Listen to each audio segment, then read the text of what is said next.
सध्याच्या घडीला देशात एका चित्रपटासाठी सर्वात जास्त फीस घेणारा अभिनेता कोण असेल तर तो सी जोसेफ विजय, ज्याला थलपती विजय या नावाने ओळखलं जातं, ज्याने त्याच्या शेवटच्या चित्रपटासाठी 275 कोटी रुपये घेतल्याचं बोललं जातं. थलपती विजय आयुष्यभर चित्रपटात काम करत असतो, पैसे कमवत आलाय. त्याच विजयने आता विधानसभा निवडणुकीसाठी अर्ज भरल्यामुळे त्याची संपत्ती पहिल्यांदाच समोर आली. विजयने दाखल केलेल्या प्रतिज्ञापत्रानुसार त्याच्याकडे 603 कोटी रुपयांची मालमत्ता आहे. त्यात 404 कोटी जंगम मालमत्ता तर 199 कोटींची स्थावर मालमत्ता आहे. There are so many jackals and other animals in the forest, but there will be only one lion. And even if it is single, it will be the king of jungle. Vijay. இன்னும் முடிக்கல. विजयचं 2024-25 या आर्थिक वर्षाचं उत्पन्न हे 184 कोटी रुपये इतकं आहे. गाड्यांचा विचार केला तर विजयकडे एकूण 6 गाड्या आहेत, ज्याची एकूण किंमत साधारण 8 कोटींच्या आसपास आहे.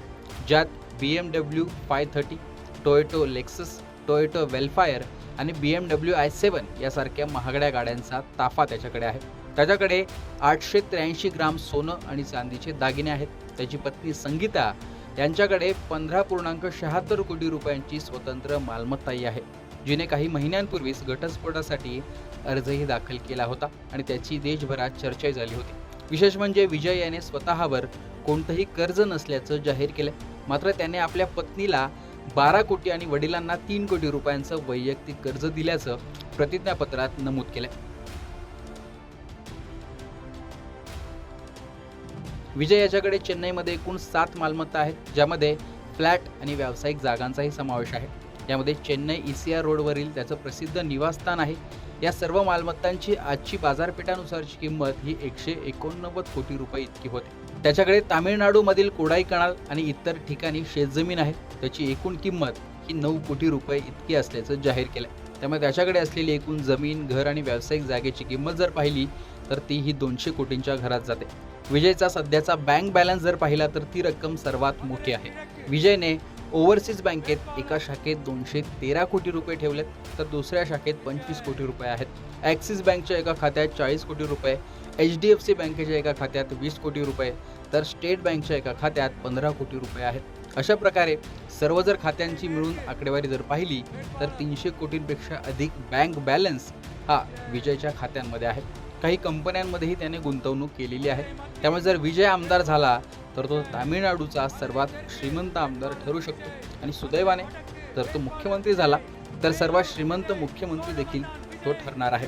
विजयने तामिळ वेट्री कळघम म्हणजे TVK या त्याच्या राजकीय पक्षाची स्थापना केल्यानंतर तो आता तामिळनाडूमध्ये विधानसभा निवडणुकीत उतरला आहे आणि सर्व जागांवर त्याने उमेदवार उभे केले. स्वतः विजय देखील 2 जागांवर पेरंबूर आणि त्रिची ईस्ट या जागेवर त्याने अर्ज भरलेला आहे. सत्ताधारी DMK आणि विरोधी AIADMK या पक्षांना टक्कर विजय तिथे देतोय. त्यामुळे तामिळनाडूत त्याची चर्चा होते.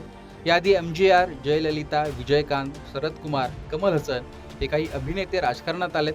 त्यातील काहींना यश मिळालं.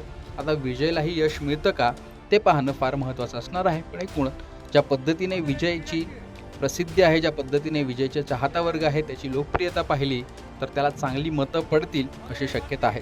आता तो स्वतः जिंकतो का आणि त्याच्यासोबत किती उमेदवार जिंकवून आणतो ते पाहणं महत्त्वाचं असणार आहे. पण एकूणच विजयची ही संपत्ती आणि ही निवडणूक याविषयी तुमचं मत कमेंट बॉक्समध्ये सांगा. लोकसत्ताला फॉलो आणि सबस्क्राईब देखील करा.